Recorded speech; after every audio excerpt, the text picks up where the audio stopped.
ಇವತ್ತು ಬಾಬಾ ಸಾಹೇಬ್ ಅಂಬೇಡ್ಕರ್ ಕೊಟ್ಟಂಥ ಮೀಸಲಾತಿಯನ್ನು ಎಲ್ಲೋ ಕೆಲವರು ದುರ್ಬಳಕೆ ಮಾಡ್ಕೊಳ್ತಾ ಇದ್ದಾರೆ. ಅಂದರೆ ಅದರ ಅರ್ಥ ಇವತ್ತು ಅವಕಾಶ ವಂಚಿತರಿಗೆ ಅವಕಾಶ ಬಿಟ್ಕೊಡ್ತಾ ಇಲ್ಲ. ಇವತ್ತು ಬಾಬಾ ಸಾಹೇಬ್ ಅಂಬೇಡ್ಕರ್ ಸ್ಪಷ್ಟವಾಗಿ ಹೇಳಿದರು, ಮೀಸಲಾತಿ ಅಂತಕ್ಕಂಥದ್ದು ಕೂಲಿ ಮಾಡೋನು, ಚಿತ್ತ ಮಾಡೋನು, ಚಕ್ರಿಯನ್ನು ಒಬ್ಬತ್ತು ಊಟಕ್ಕಿರ್ತಕ್ಕಂಥ ದುರ್ಬಲ ವ್ಯವಸ್ಥೆಯಲ್ಲಿರ್ತಕ್ಕಂಥದ್ದು ಅದರ ಅವಕಾಶ ಇದೆ. ಇವತ್ತು ಮೀಸಲಾತಿಯನ್ನು ಮಲ್ಲಿಕಾರ್ಜುನ್ ಖರ್ಗೆ ಅಂತವರು, ಕೆ ಎಚ್ ಮುನಿಯಪ್ಪ ಅಂತವರು, ಜಗಜೀವನ್ ರಾಮ್ ಅಂತವರು, ಮಾಯಾವತಿ ಅಂತವರು, ರಮೇಶ್ ಜಿಜಿನ್ಗಿ ಅಂತವರು, ಮತ್ತೆ ಇಂಥ ಒಂದು ದೊಡ್ಡ ದೊಡ್ಡ ತಲೆಗಳೇ ಮೀಸಲಾತಿ ತಿಂತಾ ಇದ್ದಾರೆ. ಕೂಲಿ ಮಾಡೋ ಕಥೆ ಏನು, ಜೀತ ಮಾಡೋ ಕಥೆ, ಇದ್ರ ಬಗ್ಗೆ ಮೀಸಲಾತಿಯನ್ನು ನಮಗೆ ಆ ಕೆರೆ ಪದ್ರ ಅಳವಡಿಸ್ಬೇಕು, ಮೀಸಲಾತಿ ಕೆರೆ ಹಂತದಲ್ಲಿರ್ತಕ್ಕಂಥ ತಲುಪಬೇಕು ಅಂತಕ್ಕಂಥ ವಿಚಾರ ನಾನು ಇತ್ತೀಚೆಗೆ ಮಾತಾಡಿದೆ. ಆದರೆ ಕೆಲವು ಕೋಪ ಮಂಡೂಕವಾದಿಗಳು ಮತ್ತು ತುಕಡೆ ಗ್ಯಾಂಗ್ನವರು ಇದನ್ನು ತಿರುಚಿ ಮೀಸಲಾತಿ ಚಿರಾರಮ್ಮವ್ರು ಬೇಡ ಅಂತೇಳಿ ಕೇಂದ್ರ ಸರ್ಕಾರಕ್ಕೆ ಪತ್ರ ಬರೆದಿದ್ದಾರೆ, ಪ್ರಧಾನಮಂತ್ರಿ ಪತ್ರ ಬರೆದಾರೆ ಅಂತ ಹೇಳಿ.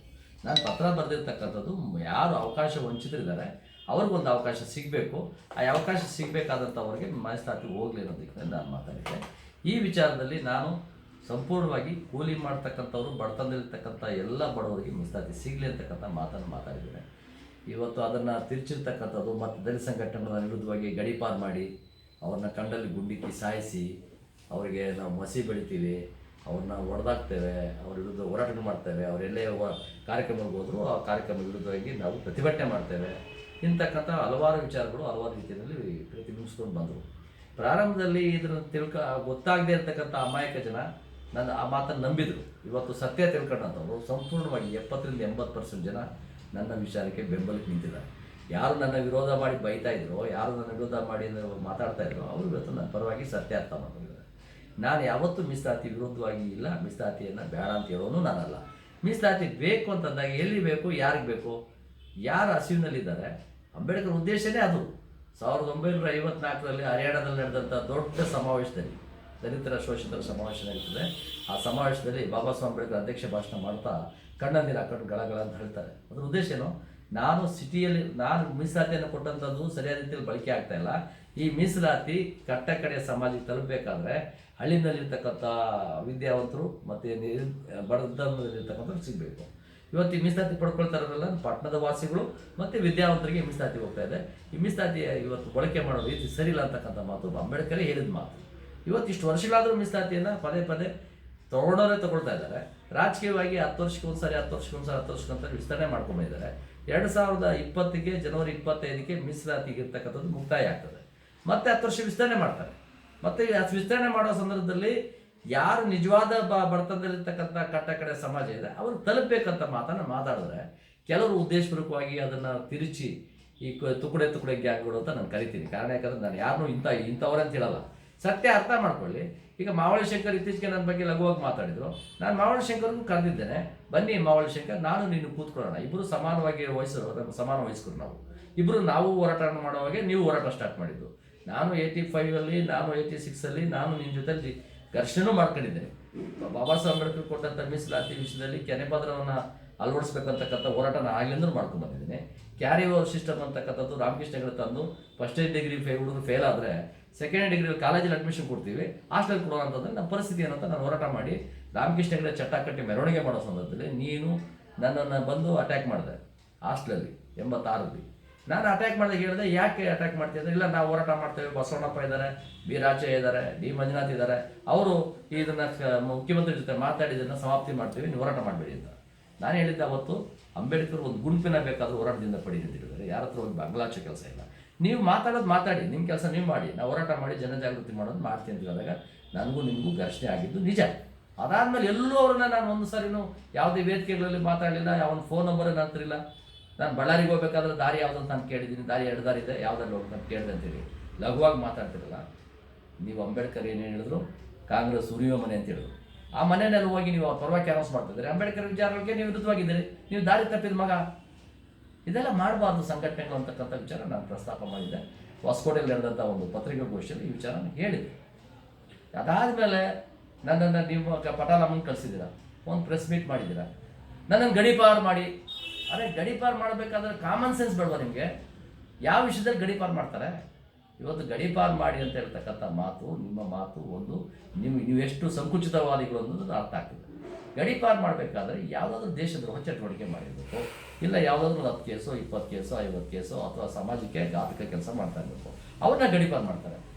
ಅಷ್ಟು ಕಾಮನ್ ಸೆನ್ಸ್ ಇಲ್ಲ ಅಂದರೆ ಹೇಗೆ ಮಾವಳಿ ಶಂಕರ್ ಅವರೇ? ನಿಮ್ಮ ಶಿಷ್ಯರಿಗೆ ಒಂದು ಸ್ವಲ್ಪ ಟ್ರೈನಿಂಗ್ ಕೊಡಿ. ಬನ್ನಿ, ನಾನು ಇವತ್ತು ನಿಮಗೆ ನಾನು ಮಾತಾಡಬಾರ್ದಿದ್ದೆ, ನಮ್ಮ ಪತ್ರಕರ್ತರ ಜೊತೆ ಮಾತಾಡಬೇಕು ಅನ್ನೋ ಸನ್ನಿವೇಶ ಬಂತು. ಹಾಗಾಗಿ ಈ ವಿಷಯ ಚರ್ಚೆ ಮಾಡ್ತಾ ಇದ್ದೇನೆ. ನೀವು ದಿನಾಂಕ ಫಿಕ್ಸ್ ಮಾಡಿ ಬನ್ನಿ, ಮಾಧ್ಯಮಗಳು ಕರೆಯೋಣ, ನಮ್ಮ ಸೋಷಿಯಲ್ ಮೀಡಿಯಾಗಳನ್ನು ಬಳಸ್ಕೊಳ್ಳೋಣ, ಒಂದು 100 ಕ್ಯಾಮ್ರಾ ಇಡೋಣ ಸೋಷಿಯಲ್ ಮೀಡಿಯಾಗಳು, ಎಲ್ಲದರಲ್ಲಿ ಮಾತಾಡೋಣ. ನೀವು ಮಾತಾಡೋದ್ರಲ್ಲಿ ತಪ್ಪಿದೆಯಾ, ನಾನು ಮಾತಾಡೋದು ತಪ್ಪಿದೆ, ಬರಲಿ. ಒಬ್ಬ ವ್ಯಕ್ತಿನ, ಒಬ್ಬ ರಾಷ್ಟ್ರೀಯ ಪ್ರಧಾನ ಕಾರ್ಯದರ್ಶಿ BJP-ನಲ್ಲಿ ಇದ್ದೀನಿ, SC ಮೋರ್ಚಾದಲ್ಲಿ 6 ಸ್ಟೇಟ್ ಇನ್ಚಾರ್ಜ್ ಇದ್ದೇನೆ. ನನಗೇನು ಮಾತಾಡ್ಬೇಕಾದ್ರೆ ಕಾಮನ್ ಸೆನ್ಸ್ ಇಲ್ಲ ಅಂದ್ಕೊಂಡಿದ್ದೀರಾ ನೀವು? ಅಥವಾ ಒಂದು ರಾಷ್ಟ್ರೀಯ ಪಕ್ಷ ನನ್ನನ್ನು ಜವಾಬ್ದಾರಿ ಕೊಟ್ಟಿದೆ ಅಂದರೆ ಅವ್ರಿಗೆ ನನ್ನ ಶಕ್ತಿ ಅನ್ನೋದು ಗೊತ್ತಿದ್ದ ಥರ ಕೊಟ್ಟಿದ್ದಾರೆ. ನಾನು ಎಲ್ಲೂ ಲೂಸ್ ಟಾಕ್ ಮಾತಾಡೋದಿಲ್ಲ. ನಾನು ಕಾಫಿ, ಟೀ, ಸ್ಮೋಕು, ಡ್ರಿಂಕ್ಸು, ಇಸ್ಪೀಟು, ಲೈಬ್ಯಾಂಡು, ದುರ ಬೆಳೆಸಲು ನನಗಿಲ್ಲ. ನಾನು ಕಷ್ಟಪಟ್ಟು ಶ್ರಮಪಟ್ಟು ನನ್ನ ಜೀವನ ನಾನು ಮಾಡ್ತಾಯಿದ್ದೀನಿ. ನನಗೂ ಪಿತ್ರಾಯಿಸೋ ಬಂದರೆ ಆಸ್ತಿಗಳು ಇದ್ದಾವೆ. ನಾನು ಎಲ್ಲೂ ಇದರ ವಿಚಾರದಲ್ಲಿ ನಾನು ಯಾವುದೇ ಕಾರಣಕ್ಕೂ ನಿಮ್ಮನ್ನು ನಾನು ತಿರಸ್ಕರಿಸಲ್ಲ. ಇವತ್ತು ಗೌರವದಿಂದಲೇ ಕರಿತೀನಿ. ಬನ್ನಿ ಮಾವಳಿ ಶಂಕರ್, ನೀವೇ ಬನ್ನಿ. ನಿಮ್ಮ ಶಿಷ್ಯರ ಕೈಯಲ್ಲಿ ಫೋನ್ ಮಾಡಿಸ್ತೀರಾ, ಕೊಲೆ ಮಾಡಿಬಿಡ್ತೀವಿ ನಿಮಗೆ, ನಮ್ಮ ಮಾವಳಿ ಶಂಕರ್ ಅಂದ್ರೆ ಏನು ಅಂದ್ಕೊಂಡಿದ್ದೀರಾ ಅಂತೀರ. ಅದೇ ನಿಮ್ಮ ಮಾವಳಿ ಶಂಕರ್ ನಿಮ್ಗೆ ದೊಡ್ಡವನು, ನನಗೆ ದೊಡ್ಡವನಲ್ಲ. ನಾನು ವಿಚಾರಕ್ಕೆ ಬೆಲೆ ಕೊಡ್ತೀನಿ, ಬಾಬಾ ಸಾಹೇಬ್ ಅಂಬೇಡ್ಕರ್ ಗೌರವ ಕೊಡ್ತೀನಿ. ಮಾವಳಿ ಶಂಕರ್ ಚರ್ಚೆ ಮಾಡೋದಾದರೆ ನನ್ನ ಜೊತೆ ಚರ್ಚೆ ಮಾಡಲಿ, ನಾನು ರೆಡಿ ಇದ್ದೀನಿ. ಅದು ನೀವು ಅವರ ಜೊತೆ ಚರ್ಚೆ ಮಾಡಿಸೋ ನೀವು ಅಷ್ಟು ಫಲವತ್ತಾಗಿ ದೊಡ್ಡ ನಾಯಕರಲ್ಲ ಅಂತೀರಿ. ಹಾಗೆ ಇದು ಬಿಟ್ಬಿಡಿ, ನಿಮ್ಗೆ ಯಾಕೆ ಬೇಕು ನನ್ನ ವಿಚಾರ? ಯಾರು ನಿಮಗೆ ಮಾವಳಿ ಶಂಕರ್ಗೆ ಕೊಯ್ದ ಅವ್ರ ಜೊತೆ ಮಾತಾಡ್ಕೊಳ್ಳಿ. ಇಲ್ಲ ಅಂದರೆ ನೀವು ಮಾತಾಡ್ತಕ್ಕಂಥ ಮಾತುಗಳು ಅಸಹ್ಯವಾದ ಮಾತುಗಳು ಮತ್ತು ಕಾನೂನು ಬಾಹಿರವಾದ ಮಾತುಗಳನ್ನು ಆಡ್ತಾ ಇದ್ದೀರಿ. ಕಂಡಲ್ಲಿ ಗುಂಡಿಗ್ತೀನಿ ಅಂತ ಹೇಳ್ತೀರಿ, ಸಾಯಿಸ್ಬಿಡ್ತೀನಿ ಅಂತ ಹೇಳ್ತೀರಿ. ನಾನು ಸುಮ್ಮನೆ ಕೂತ್ಕೊಳ್ಳ, ನಾನು ಹೋರಾಟದಿಂದ ಬರ್ತಾನೆ, ನಾನು ಸತ್ತೋಗಿರೋ ಮನುಷ್ಯನೇ, ಬದುಕಿರೋದು ಲಾಭದಲ್ಲೇ. ನೀವು ಯಾವಾಗ ಬೇಕಾದ್ರೂ ಸಾಯಿಸ್ಕೊಳ್ಳಿ. ಕಾನೂನು ನಿಮ್ಮನ್ನು ನೋಡ್ಕೊಂಡು ಸುಮ್ಮನೆ ಬಿಟ್ಬಿಡ್ತದೆ, ನಿಮ್ಮನ್ನು ಹಿಡಿತದೆ, ನಿಮ್ಮನ್ನು ಒಳಗಡೆ ಆಗ್ತದೆ. ಇದೆಲ್ಲ ಬೇಡ. ಅಂಬೇಡ್ಕರ್ ಅವರ ಆಶಯ ಒಂದಿದೆ, ಸಮಾಜದ ಕಟ್ಟಕಡೆಯ ವ್ಯಕ್ತಿಗೆ ನ್ಯಾಯ ಸಿಗಬೇಕು, ಕಟ್ಟಕಡೆಯ ವ್ಯಕ್ತಿಗಳಿಗೆ ಮೀಸಲಾತಿ ಸಿಗಬೇಕು, ಕಟ್ಟಕಡೆಯ ವ್ಯಕ್ತಿಗಳಿಗೆ ಸರ್ಕಾರಿ ಸೌಲಭ್ಯಗಳು ತಲುಪಬೇಕು. ಮಧ್ಯವರ್ತಿಗಳನ್ನು ತಿಂದಾಗ್ತಾ ಇದ್ದಾರೆ. ಇವತ್ತೆಲ್ಲ ಅಂಬೇಡ್ಕರ್ ಕೊಟ್ಟಂಥ ಸೌಲಭ್ಯಗಳೆಲ್ಲ ನಿರ್ಣಾಮ ಆಗ್ತಾ ಇದೆ. ಇವತ್ತು ಅಂಬೇಡ್ಕರ್ ಕೊಟ್ಟಂಥ ಯೋಜನೆಗಳು ಇವತ್ತು ದಿಕ್ಕಪಾಲಾಗಿದೆ. ಉದಾಹರಣೆಗೆ PWD ಡಿಪಾರ್ಟ್ಮೆಂಟಲ್ಲಿ ಇರ್ತಕ್ಕಂಥ 12,000 ಕೋಟಿ ವರ್ಷದ ಬಜೆಟ್ ಇದೆ. ಆ ಬಜೆಟನ್ನು ಬಳಸುವಾಗ ಶೆಡ್ಯೂಲ್ ಕಾಸ್ಟ್ ಅವರಿಗೆ ಅದು ಬಳಕೆ ಆಗ್ತಾ ಇಲ್ಲ, ಅದು ಹೈವೇಗಳಿಗೆ ಹೋಗ್ತಾ ಇದೆ. ಹೈವೇಗಳಿಗೆ ಬಳಸಿ ಮಾಡ್ತಕ್ಕಂಥ ಮಂತ್ರಿಗಳು ನಾವು ಕೇಳಿದ್ರೆ ಹೇಳ್ತಾರೆ, ನಿಮ್ಮವ್ರು ಯಾರು ಹೈವೇ ನೋಡೋಣ ಅಂತಾರೆ. ನಮ್ಮ ರೇವಣ್ಣವರು, HD ರೇವಣ್ಣವರು ಮಾತಾಡ್ತಾರೆ. ಅವರಿಗೆ ತಲೆಯಲ್ಲಿ ಬುದ್ಧಿ ಇದೆಯೋ ಇಲ್ಲೋ ಗೊತ್ತಿಲ್ಲ. ಮೀಸಲಾತಿ ಇರ್ತಕ್ಕಂಥದ್ದು ಸರ್ಕಾರಿ ಸೌಲಭ್ಯಗಳು ನೇರವಾಗಿ ಶೆಡ್ಯೂಲ್ ಕಾಸ್ಟ್ಗೆ ತಲುಪಬೇಕು. ಸುಳ್ಳು ಜಾತ್ರೆ ಪತ್ರ ತಗೊಂಡು ಅವ್ನಿಗೆ ರಕ್ಷಣೆ ಮಾಡ್ತೀರಾ ನೀವು? ಅವ್ರು ಕೊಡೋ ಕಾಸುಗಳ ಮೇಲೆ ನೀವು ಆಸೆ ಬಿದ್ದರೆ ಮತ್ತು ಸಮಾಜನ ಹೆಂಗೆ ಉದ್ಧಾರ ಮಾಡ್ತೀರಾ ನೀವು? ಯಾವತ್ತು ನೀವು ಸಮಾಜದ ಬದಲಾವಣೆಗೆ ನೀವು ಕನಸು ಕಾಣ್ತಾ ಇದ್ದೀರಾ? ಇದೆಲ್ಲ ತಪ್ಪು ಅಂತಕ್ಕಂಥದ್ದು ಮನವರಿಕೆ ನಿಮ್ಗೆ ಆಗಲಿ. ಮೊನ್ನೆ ಇತ್ತೀಚೆಗೆ ಸಂವಿಧಾನ ಉಳಿಸಿ ಅಂತ ಹೇಳೋದು, ದೊಡ್ಡ ಹೋರಾಟ ಮಾಡಿರಿ. ಯಾರು ಸ್ಪಾನ್ಸರ್ ಕೊಟ್ಟರು? ಸಂವಿಧಾನ ಉಳಿದು ಹೋಗೋಂಥದ್ದು ಏನಿದೆ? ಸಂವಿಧಾನದಲ್ಲಿ ಇರ್ತಕ್ಕಂಥ ಮೂಲಭೂತ ಸೌಲಭ್ಯಗಳು ನಮ್ಗೆ ತಲುಪಿದಾವ, ಅದನ್ನು ಮಾತಾಡಿ. ಯಾರಿಗಾದ್ರೂ ತಿಳಿಸಿದ್ದೀರಾ? ಅಮಾಯಕನ ಕರ್ಕೊಂಡ್ಬರ್ತೀರಾ, ಹೋರಾಟ ಮಾಡಿಸ್ತೀರಾ. ಆ ಹೋರಾಟ ಮಾಡಿದ ಅಮಾಯಕರಿಗೆ ಸಂವಿಧಾನ ಏನೋ ಮಿಸ್ಟೇಕ್ ಆಗಿದೆ, ಎಲ್ಲೂ ಸಂವಿಧಾನ ಬದಲಾಯಿಸೋಕೆ ಯಾರಿಗೂ ಸಾಧ್ಯ ಇಲ್ಲ. ಸಂವಿಧಾನದ ಬಗ್ಗೆ ಮಾತಾಡೋ ಹಕ್ಕು ಯಾರಿಗಿಲ್ಲ. ನರೇಂದ್ರ ಮೋದಿಯವರು ಈ ಬಗ್ಗೆ ಸ್ಪಷ್ಟವಾಗಿ ಹೇಳಿದ್ದಾರೆ. ಸಂವಿಧಾನವನ್ನು ನಾವು ಈ ದೇಶದ ಸಂವಿಧಾನನ ನಾವು ಭಗವದ್ಗೀತೆಗಿಂತ ಮುಖ್ಯವಾಗಿ ನೋಡ್ತೀವಿ. ದೇಶದ ಸಂವಿಧಾನ ನಮಗೆ ದೇಶದ ಭಗವದ್ಗೀತೆ ಇದ್ದಂಗೆ, ಅಥವಾ ದೇಶದ ಒಂದು ದೊಡ್ಡ ಶಕ್ತಿ ಅಂತ ನಾವು ಭಾವಿಸುತ್ತೇವೆ ಅಂತಕ್ಕಂಥ ಮಾತನ್ನು ಹೇಳಿದ್ದಾರೆ. ಎಲ್ಲೂ ಸಂವಿಧಾನಕ್ಕೆ ಅಪಾಯ ಆಗಲ್ಲ, ಯೋಚನೆ ಮಾಡಬೇಡಿ. ನೀವು ಯೋಚನೆ ಮಾಡಬೇಕಾದ್ರೆ ಯಾವುದು? ಸರ್ಕಾರಿ ಸೌಲಭ್ಯಗಳು ಬಡತ ಗುಡಿಸಲಲ್ಲಿದ್ದಾರಲ್ಲ, ಇವತ್ತು ಹೆಂಚಿನ ಮನೆಯಲ್ಲಿದ್ದಾರಲ್ಲ, ಒಪ್ಪತ್ತಕ್ಕೂ ಜೀವನ ಮಾಡೋಕ್ಕೆ ಆಗದೇ ಇರತಕ್ಕಂಥ ಅಸಹಾಯಕ ಸ್ಥಿತಿ ಇದ್ದಾರಲ್ಲ, ಅವ್ರು ತಲುಪೋದಕ್ಕೆ ನೀವು ಪ್ರಯತ್ನ ಮಾಡಿ. ಸಂವಿಧಾನದಲ್ಲಿರ್ತಕ್ಕಂಥ ಹಕ್ಕುಗಳು ನಮ್ಗೆ ಸಿಗಬೇಕಾದ್ರೆ ಏನು ಸಿಗಬೇಕು, ಸಿಕ್ಕಿಲ್ವೋ ಅದ್ರ ಬಗ್ಗೆ ಚರ್ಚೆ ಮಾಡಿ. ನೀವೆಲ್ಲೂ ಚರ್ಚೆ ಮಾಡಲ್ಲ. ನಿಮ್ಮ ಅಸ್ತಿತ್ವ ಬೇಕು.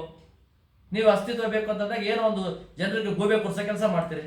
ಸಂವಿಧಾನ ಹೋಗ್ಬಿಡ್ತು ಅಂತ ಕೂಗಾಡ್ತಿರಲ್ಲ, ಸಂವಿಧಾನ ಉಳಿಸ್ಬೇಕು ಅಂತಿರಲ್ಲ. ಸಂವಿಧಾನದಲ್ಲಿ ಏನೇನು ಅಧಿಕಾರ ಇದೆ ಅನ್ನತಕ್ಕಂಥದ್ದು ಜನಸಾಮಾನ್ಯರಿಗೆ ತಿಳಿಸಿ, ಜನಸಾಮಾನ್ಯರಿಗೆ ಅದು ಅರ್ಥ ಆಗಲಿ. ನೀವು ಹೋರಾಟ ಮಾಡೋದು ನನ್ನ ವಿರೋಧ ಅಲ್ಲ. ನೀವು ಎಲ್ಲೋ ಒಂದು ಕಡೆ ನಾಟಕವಾಗಿ ಮಾಡ್ತಾ ಇರ್ತೀರಿ ಹೋರಾಟಗಳು. ಆ ಹೋರಾಟ ನಿಲ್ಲಿಸಿ. ಆ ಹೋರಾಟಕ್ಕಿಂತ ಮುಖ್ಯವಾದ ಹೋರಾಟ ಮಾಡಬೇಕಾಗಿರೋದು ಸಂವಿಧಾನದಲ್ಲಿ ಇರ್ತಕ್ಕಂಥ ಮೂಲಭೂತ ಹಕ್ಕುಗಳು, ಮೂಲಭೂತ ನಮ್ಮ ಕರ್ತವ್ಯಗಳು, ಮೂಲಭೂತ ಸೌಲಭ್ಯಗಳು ನಮ್ಗೆ ಸಿಗ್ತಕ್ಕಂಥದ್ದು. ವಿಶೇಷ ಘಟಕ ಯೋಜನೆ ಅಂತಿದೆ, SCP ಸ್ಕೀಮ್ ಅಂತ ಮಾಡ್ತಾರೆ, TSP ಸ್ಕೀಮ್ ಅಂತ ಮಾಡಿದ್ದಾರೆ. ಆ ಸ್ಕೀಮ್ಗಳು ಹೋಗಿದೆಯಾ? ಹೋಗಲೇ ಇಲ್ಲ. ಇನ್ನು ಇದ್ರ ಬಗ್ಗೆ ನಿಮ್ಮ ಉತ್ತರ ಏನು? ಬನ್ನಿ ಚರ್ಚೆ ಮಾಡೋಣ. ನಾನೇನು ನಿಮ್ಮನ್ನು ಟೀಕೆ ಮಾಡ್ಬೇಕಂತ ಮಾಡಲ್ಲ, ಅಥವಾ ಕೋಪ ಮಂಡೂಕ ಅಂದ ತಕ್ಷಣ ನೀವು ತಲೆ ಕೆಡಿಸ್ಕೋಬೇಡಿ. ತುಕಡೆ ಗ್ಯಾಂಗ್ ಅಂದ ತಕ್ಷಣ ನೀವು ತಲೆ ಕೆಡಿಸ್ಕೋಬೇಡಿ. ಯಾರು ತುಕಡೆ ಗ್ಯಾಂಗ್ಗಳು ಕೋಪ ಮಂಡೂಕಗಳಿದ್ದಾರೆ ಅವ್ರಿಗೆ ಹೇಳಿದ್ದೀನಿ. ಮಾವಳಿ ಶಂಕರ್ಗೆ ಅಂತ ನಾನು ನೇರವಾಗಿ ಹೇಳಿಲ್ಲ. ಮಾವಳಿ ಶಂಕರ್ ಕಾಂಗ್ರೆಸ್ ಏಜೆಂಟ್ ಅಂತ ಹೇಳಿದ್ರು ನಿಜ. ಯಾವ ದನ ಸಂಘರ್ಷ ಅಂತ ಹೆಸರಿಟ್ಕೊಂಡು ನೀವು ಅಂಬೇಡ್ಕರ್ ವಾದ ಅಂತ ಹೇಳ್ತಿರೋ, ನೀವು ಹೋಗಿ ಕಾಂಗ್ರೆಸ್ ಪರವಾಗಿ ಹೋರಾಟ ಮಾಡ್ತೀರಿ. ಅಂಬೇಡ್ಕರ್ ಏನಿದ್ದಾದ್ರು ಏನು, ಕಾಂಗ್ರೆಸ್ ಉರಿವಿ ಮನೆ ಪಾಲು ಹೋಗ್ಬೇಡ್ರಿ ಅಂತಂದ್ರು. ನೀವು ಸಂಘಟನೆ ಹೆಸರಿನಲ್ಲಿ ಹೋಗಿ ಅಲ್ಲಿ ಹೋರಾಟ ಮಾಡೋ ಬದಲು ನೀವು ನೇರವಾಗಿ ಕಾಂಗ್ರೆಸ್ ಕೊಟ್ಟುಬಿಡಿ, ಕಾಂಗ್ರೆಸ್ ಸದಸ್ಯರಾಗಿ ಹೋರಾಟ ಮಾಡಿ. ನಾನು BJPಗೆ ನೇರವಾಗಿ ಹೋಗಿದ್ದೀನಿ, ರಾಷ್ಟ್ರೀಯ ಪ್ರಧಾನ ಕಾರ್ಯದರ್ಶಿ ಮತ್ತು ಸೌತ್ ಇಂಡಿಯಾ 6 ರಾಜ್ಯಗಳ ಉಸ್ತುವಾರಿನೂ ಆಗಿದ್ದೀನಿ. ನಾನು ಹೋರಾಟ ಮಾಡ್ತಾ ಇದ್ದೀನಿ BJP ಜೊತೆಲಿ. ನನ್ನ ಸಂಘಟನೆಯನ್ನು ಬಿ ಜೆ ಪಿಗೆ ಬಿಟ್ಟಿಲ್ಲ ನಾನು. ನನ್ನ ಸಂಘಟನೆಯಾಗಿ ಇದೆ. ಪಕ್ಷದ ವಿಚಾರ ಬಂದಾಗ ನಾನು ಪಕ್ಷದ ಕೆಲಸ ಮಾಡ್ತೀನಿ. ನನ್ನ ಕಾರ್ಯಕರ್ತರಿಗೂ ನಾನು ಇದೇ ಸೂಚನೆ ಕೊಟ್ಟಿದ್ದೇನೆ. ಇವತ್ತು ನಿಮ್ಮ ಪಕ್ಷದ ವಿಚಾರಕ್ಕಿಂತಲೂ ಬಾಬಾ ಸಾಹೇಬ್ ಅಂಬೇಡ್ಕರ್ ವಿಚಾರಗಳನ್ನು ನೀವು ಅಳವಡಿಸ್ಕೋಬೇಕು. ಕಾಂಗ್ರೆಸ್ ಉಳಿಯೋ ಮನೆ ಅಂತ ಹೇಳಿದ್ರೆ ಆ ಮನೇಲಿ ಇರಬೇಡಿ ಅಂತ ನಾನು ಆಹ್ವಾನ ಕೊಡ್ತೀನಿ, ಬಿ ಜೆ ಪಿಗೆ ಬನ್ನಿ ಅಂತ. ಅದು ನನ್ನ ತಪ್ಪಲ್ಲ. ನೀವು ಮಾಡ್ತಾ ಇರ್ತಕ್ಕಂಥ ತಪ್ಪನ್ನು ತಿದ್ಕೊಳ್ಳಿ. ನಿಮ್ಮ ಪತ್ರಿಕಾಗೋಷ್ಠಿಯಲ್ಲಿ ಕರೆದಂಥ ಹೊಸಕೋಟೆಯಲ್ಲಿ ನಡೆದಂಥ ಪತ್ರಿಕಾಗೋಷ್ಠಿಯಲ್ಲಿ ನನ್ನ ಗಡೀಪಾರು ಮಾಡಿ ಅಂತ ಆಹ್ವಾನ ಕೊಟ್ಟರಲ್ಲ, ಅವ್ರಿಗೂ ಸ್ವಲ್ಪ ಬುದ್ಧಿ ಹೇಳಿ. ಇದನ್ನು ಬಿಟ್ಟು ನೀವು ಅನಾವಶ್ಯಕ ಇದನ್ನು ಮಾಡಬಾರ್ದು. ನಮಗೆ ವಿಷಯದ ಕೊರತೆ ಇದೆ. ಮಾವಳಿ ಶಂಕರ್ ಒಬ್ಬ ಅಜ್ಞಾತ ವ್ಯಕ್ತಿ ಅಂತ ನಾನು ಭಾವಿಸ್ತೇನೆ. ಕಾರಣ ಇಷ್ಟೇ, ನನ್ನ ಇತಿಮಿತಿಯಲ್ಲಿ ನಾನು ಏನು ಮಾಡಬೇಕು ಅನ್ನೋದನ್ನು ಬಲಿತ ದಲಿತರ ತುಳಿತ ನನ್ನ ಜನ ಅನಾಥ ಅಂತಕ್ಕಂಥ ಪುಸ್ತಕದಲ್ಲಿ ನನ್ನ ಎಲ್ಲ ದಾಖಲೆಗಳನ್ನು ಅದು ಸಮೇತ ಹಾಕಿದ್ದೇನೆ. ನಾನು ಸಾಧನೆ ಮಾಡಿರೋದಂತ ಅಲ್ಲ, ಇವತ್ತೇನು ಬಾಬಾ ಸಾಹೇಬ್ ಅಂಬೇಡ್ಕರ್ ಕೊಟ್ಟ ಅವಕಾಶಗಳನ್ನು ಎಲ್ಲಿ ವಂಚನೆ ಆಗ್ತಾಯಿದೆ, ಯಾವ ರೀತಿ ಸಿಗಬೇಕು ಅಂತಕ್ಕಂಥದ್ದು.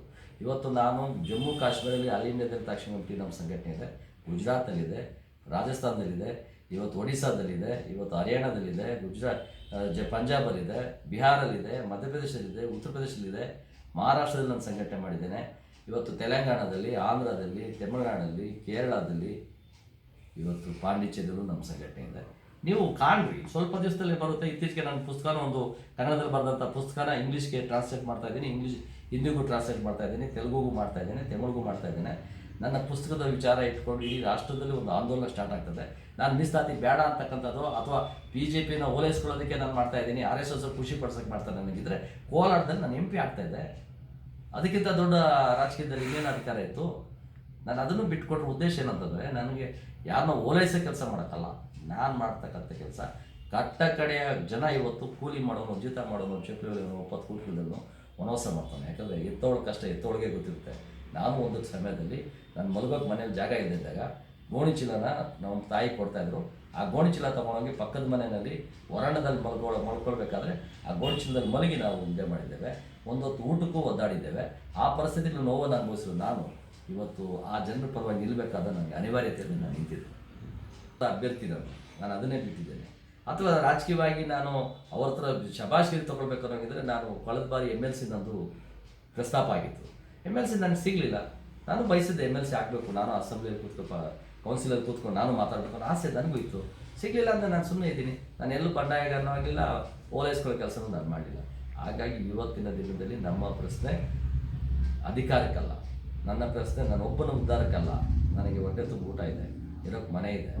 ನೀವೇ ಹೇಳಿದ್ದೀರಿ 4 ಕೋಟಿ ರೂಪಾಯಿ ಮನೆ ಡಾಲರ್ಸ್ಗಳಿದೆ ಅಂತ. 4 ಕೋಟಿ ಬೆಲೆ ಅಲ್ಲ, ಅದು 6 ಕೋಟಿ. ಮಲ್ಲೇಶ್ವರದಲ್ಲಿ ಒಂದು ಆಫೀಸ್ ಇದೆ ನಂದು, ಅದನ್ನು ನೀವು ಗಮನಿಸಿಲ್ಲ. ಬಾಳೆಕಾಯಿ ಮಂಡಿಲಿ APMC ಆಡಲ್ಲಿ ಒಂದು 2 ಮಂಡಿಲಿದ್ದಾವೆ ನಂದು, ಅದು ನಾನು ಅಲ್ಲಿ ದುಡಿಮೆ ಮಾಡ್ತೀನಿ. ನೀವು ಇದನ್ನೆಲ್ಲ ಗಮನಿಸ್ದೇ ಎಲ್ಲೋ ಒಂದು ಮನೆ ಇದೆ ಅಂತ ಹೇಳ್ಬಿಟ್ಟು ಮನೆಯನ್ನು ತನಿಖೆ ಮಾಡೋಕ್ಕೆ CBI ಇದೆ, ಇನ್ಕಮ್ ಟ್ಯಾಕ್ಸ್ ಇದೆ, ED ಇದೆ. ಯಾರಿಗೆ ಬೇಕೋ ದೂರು ಕೊಡಿ. ನಾನು ಕ್ರಮಬದ್ಧವಾಗಿ ಹಣ ಕಟ್ಟಿ ಸರ್ಕಾರಕ್ಕೆ ಟ್ಯಾಕ್ಸ್ ಕಟ್ಟಿ ನಾನು ಮನೆ ತೊಗೊಂಡಿರೋದು. ನಾನೆಲ್ಲ ಬೋಗಸ್ ಜಾಗಗಳು ಹೋಗಿ ಇಲ್ಲಿ ಅಂಬೇಡ್ಕರ್ ಫೋಟೋ ಇಟ್ಬಿಟ್ಟು ಈ ಜಾಗ ನಂದು, ಈ ಜಾಗ ನಮ್ಮದು, ಅಂಬೇಡ್ಕರ್ ಹೆಸರು ಹಾಕ್ಬಿಟ್ಟು ನೀವು ಎಜುಕೇಷನ್ ಜಾಗದಲ್ಲಿ ಬೋರ್ಡರ್ ಹಾಕ್ತೀರಾ, ಅದೆಲ್ಲಾದರೂ ನಾನು ತೋರಿಸಿ, ನೀವು ಎಲ್ಲಾದರೂ ಯಾರಿಗಾದ್ರು ಅನ್ಯಾಯ ಮಾಡೋದು ತೋರಿಸಿ, ಸಾಧ್ಯನೇ ಇಲ್ಲ. ಎಲ್ಲ ನಿಮ್ಮ ಕುಯುಕ್ತಿಕ ಬುದ್ಧಿಗಳಿಂದ ನೀವೇನೋ ಮಾತಾಡ್ತೀರ. ನಾನೇ ಉತ್ತರ ಕೊಡೋಕೆ ರೆಡಿಲ್ಲ. ಪತ್ರಕರ್ತರು ನನ್ನ ಜೊತೆ ಚರ್ಚೆ ಮಾಡೋಕ್ಕೆ ಬಂದಿರೋದ್ರಿಂದ ನಾನು ಅನಿವಾರ್ಯವಾಗಿ ಈ ವಿಷಯನ ಮಾತಾಡಬೇಕಾಯಿತು. ನಾನು ನಿನ್ನೆನೇ ತೀರ್ಮಾನ ಮಾಡಿದ್ದೆ, ಇಬ್ಬರ ಜೊತೆ ನನ್ನ ಚರ್ಚೆ ಬೇಡ, ನಾನು ಲೈವ್ಗೆ ಬರ್ತೀನಿ, ಬನ್ನಿ ಮಾತಾಡೋಣ ಅಂತ ಹೇಳಿದ್ದೆ. ಇನ್ನು ಯಾರೂ ಅದಕ್ಕೆ ಬಂದಿಲ್ಲ. ಬಂದರೆ ನಾನು ಮಾವಳಿ ಶಂಕರ್ನ ಸ್ವಾಗತಿಸ್ತೇನೆ. ಕೂತ್ಕೊಳ್ಳೋಣ, ಇಬ್ಬರು ಒಬ್ರಿಗೊಬ್ರು ಪ್ರಶ್ನೆ ಮಾಡೋಣ, ಉತ್ತರ ಕೊಡೋಣ, ಜನ ತೀರ್ಮಾನ ಮಾಡಿ. ರಾಜ್ಯದಲ್ಲಿ 6 ಜಾತಿ ಇದ್ದಾಗ 15% ಮೀಸಲಾತಿ ಇತ್ತು. 95 ಜಾತಿನೂ ಸೇರಿಸಿದ್ರು ಇವತ್ತು ಕಾಂಗ್ರೆಸ್ನವರು. ಇವತ್ತು 95 ಮತ್ತು 6 101 ಜಾತಿ ಇದೆ. ಮೀಸಲಾತಿ 6% ಇದ್ದಾಗ 15%. ಇವತ್ತು 95 ಜಾತಿ ಸೇರಿದ್ರು 15%ನಾ? ಇದಾ ನಿಮ್ಮ ಹೊಸ ಕಾಂಗ್ರೆಸ್ ನೀತಿ? ಅಂಬೇಡ್ಕರ್ ಆಲೋಚನೆಗೆ ತಕ್ಕಂಥ 6 ಜಾತಿಗಳನ್ನು ಮಾತ್ರ ಪರಿಶಿಷ್ಟ ಜಾತಿ ಅಂತ ಒಪ್ಪಿದ್ದು. ಇವತ್ತು 95 ಜಾತಿ ಸೇರಿಸಿದ್ರಲ್ಲ, ಕಾಂಗ್ರೆಸ್ಗೆ ಹೋಗಿದ್ರಲ್ಲ ನೀವು. ನಿಮ್ಗೆ ಯಾವ ರೀತಿ ಬುದ್ಧಿ ಇದೆ ಅಂತ ನಾವು ಅರ್ಥ ಮಾಡ್ಕೋಬೇಕು. ಯೋಜನೆಗಳು ಬಾಬಾ ಸಾಹೇಬ್ ಅಂಬೇಡ್ಕರ್ ಅವರಿಗೆ ಅತ್ಯಂತ ಗೌರವ ಕೊಟ್ಟಿದ್ದು ನರೇಂದ್ರ ಮೋದಿಯವರು. ನರೇಂದ್ರ ಮೋದಿಯವರು ಮೊದಲನೇ ಪ್ರಧಾನಮಂತ್ರಿ ಆದ ಮೊದಲನೇ ದಿನವೇ ಅಂಬೇಡ್ಕರ್ ಪಾದಗಳಿಗೆ ನಮಸ್ಕಾರ ಹಾಕಿ, ನಾನು ಬಾಬಾ ಸಾಹೇಬ್ ಅಂಬೇಡ್ಕರ್ ಬರೆದ ಸಂವಿಧಾನದಿಂದ ಇವತ್ತು ಪ್ರಧಾನಮಂತ್ರಿ ಆಗ್ತಾ ಇದ್ದಾರೆ, ನಾನೊಬ್ಬ ಹಿಂದುಳಿದ ಜಾತಿ ಸೇರಿದನು, ನಾನು ಈ ಒಂದು ಪ್ರಧಾನಮಂತ್ರಿಗೆ ಅರ್ಹತೆ ಸಿಕ್ಕಿದ್ದು ಅಂಬೇಡ್ಕರಿಂದ ಅಂತ ಗೌರವಿಸ್ಕೊಟ್ಟರು ಅವರು. ಅಂಬೇಡ್ಕರ್ ಹುಟ್ಟಿದ ಸ್ಥಳ, ಅಂಬೇಡ್ಕರ್ ಮರಣ ಹೊಂದಿದ ಸ್ಥಳ, ಅಂಬೇಡ್ಕರ್ ವಿದ್ಯಾಭ್ಯಾಸ ಮಾಡಿದ ಸ್ಥಳ, ಸಂವಿಧಾನ ಬರೆದಂಥ ಸ್ಥಳ, ಅವರು ಅಂಬೇಡ್ಕರ್ ಯಾವ ಜಾಗದಲ್ಲಿ ಮರಣ ಹೊಂದರು 5 ಸ್ಥಳಗಳನ್ನ ಪಂಚತೀರ್ಥಗಳಾಗಿ ಮಾಡಿ ಅವರಿಗೆ ಗೌರವಿಸಿದಂಥದ್ದು ನಮ್ಮ ನರೇಂದ್ರ ಮೋದಿ, ನಮ್ಮ ಪಕ್ಷ. ಇವತ್ತು ಇದಕ್ಕೆ ನಾನು ಗೌರವ ಕೊಡಬೇಕಾ ಬೇಡ? ಅಂಬೇಡ್ಕರ್ ಅವ್ರನ್ನ 2 ಸಾರಿ ಸೋಲಿಸ್ತಾರೆ ಕಾಂಗ್ರೆಸ್ ಅವರು ನಿರಂತರವಾಗಿ. 2 ಸಾರಿ ಸೋಲಿಸಿದಾಗ 2ನೇ ಸಾರಿ ಸೋತಂಥ ಸಂದರ್ಭದಲ್ಲಿ ಶ್ಯಾಮಪ್ರಸಾದ್ ಮುಖರ್ಜಿಯವರು ಭಾರತೀಯ ಜನಸಂಘದ ರಾಷ್ಟ್ರೀಯ ಅಧ್ಯಕ್ಷರಾಗಿದ್ದರು. ಅವರು ವೆಸ್ಟ್ ಬೆಂಗಾಲಿಂದ ಅವನ್ನ ರಾಷ್ಟ್ರ ಮೆಂಬರ್ ಮಾಡ್ತಾರೆ. ಅಂಬೇಡ್ಕರ್ ಗೌರವ ಕೊಟ್ಟಿದ್ದು ಕಾಂಗ್ರೆಸ್ BJP. ಹಂಗಾಗಿ ಇವರ ಸೊಂಟತನದಿಂದ ಇವೆಲ್ಲ ಮಾತಾಡ್ತಾರೆ. ಅಂಬೇಡ್ಕರ್ಗೆ ಅತ್ಯಂತ ಗೌರವ ಕೊಟ್ಟಂಥ ಪಕ್ಷ, ಸಾಥ್ ಕೊಟ್ಟಂಥ ಪಕ್ಷ, ಗೌರವ ನಡ್ಕೊಂಡಂಥ ಪಕ್ಷ ಅದು ಭಾರತೀಯ ಜನಸಂಘ ಮತ್ತು ಇವತ್ತಿನ ಭಾರತೀಯ ಜನತಾ ಪಕ್ಷ.